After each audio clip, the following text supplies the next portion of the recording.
Alright, baby, let's ride! Man, I can't believe it's been around 2 months now since I started making these videos, since I started this motovlog. Yeah, 2 months, man, two! Woohoo!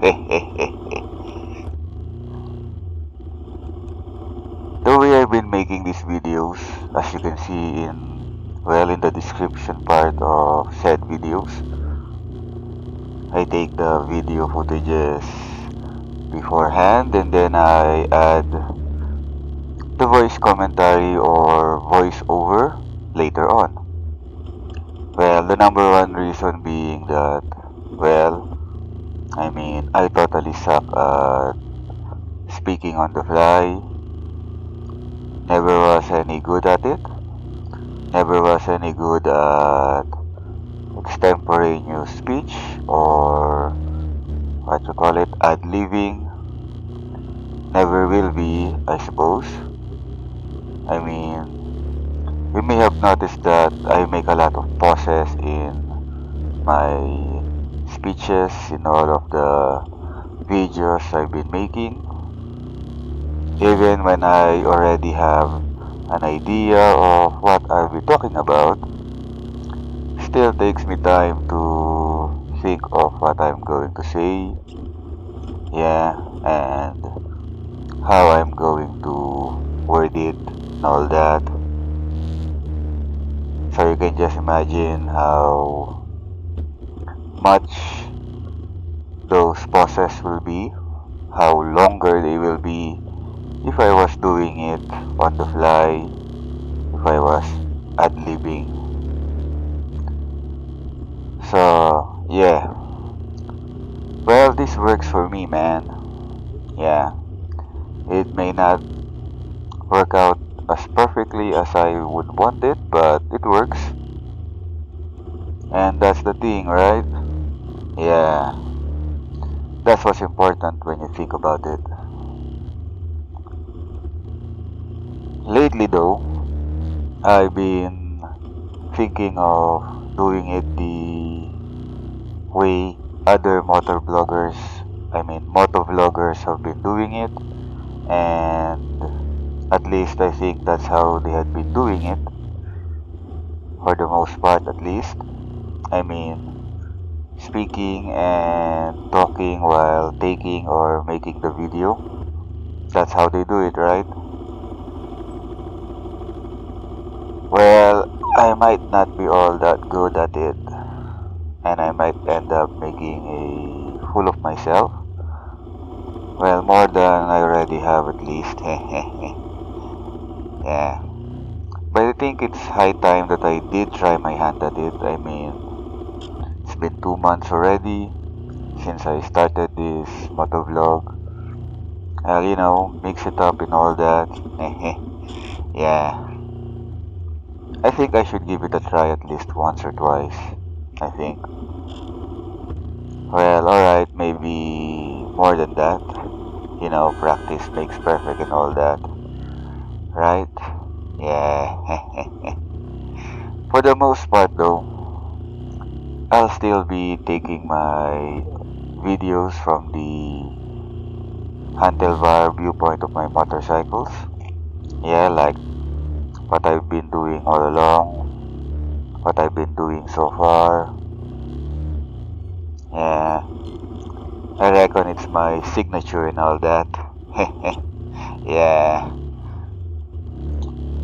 So yeah, I've been thinking about putting together a motovlogging helmet. I've seen a couple of videos on YouTube about it. So I have some idea at least on how I'm going to do it, on how I'm going to go about making a motovlogging helmet. One thing that concerns me though, well, aside from the fact that I totally suck at speaking on the fly, one thing that concerns me though is that the dang weather here in the Philippines. It rains here,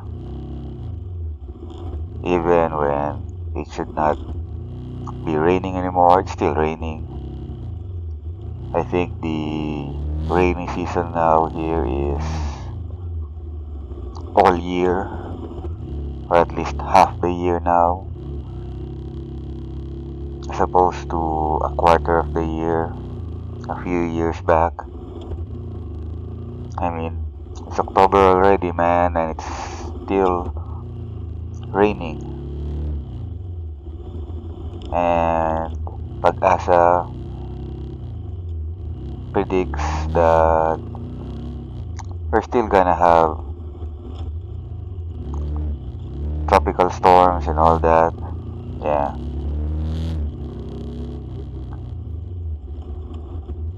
Wet weather and all that.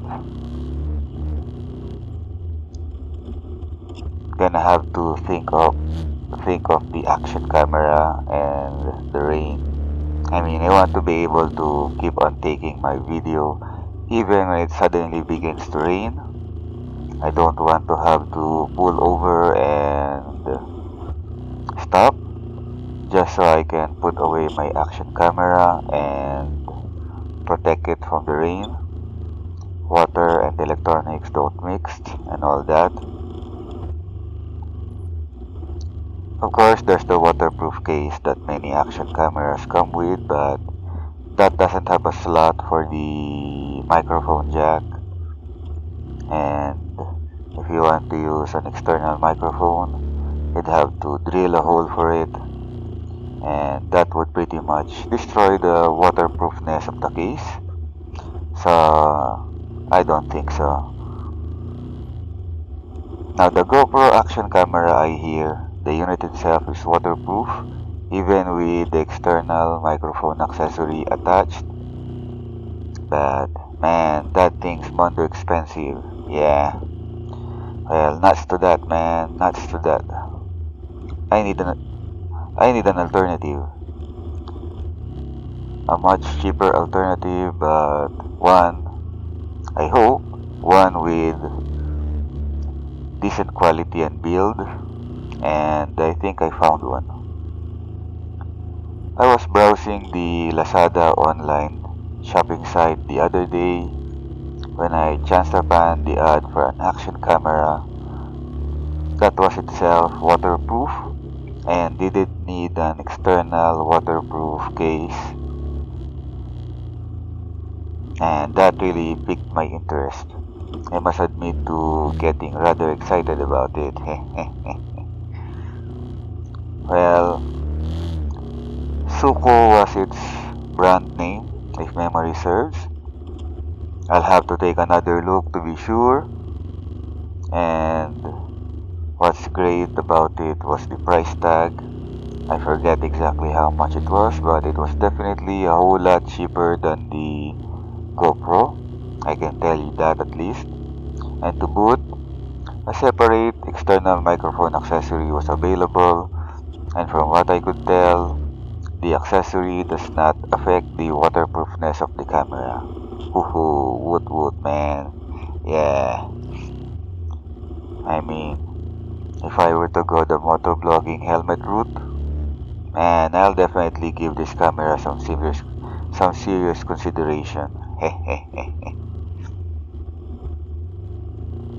Well, that's it for now.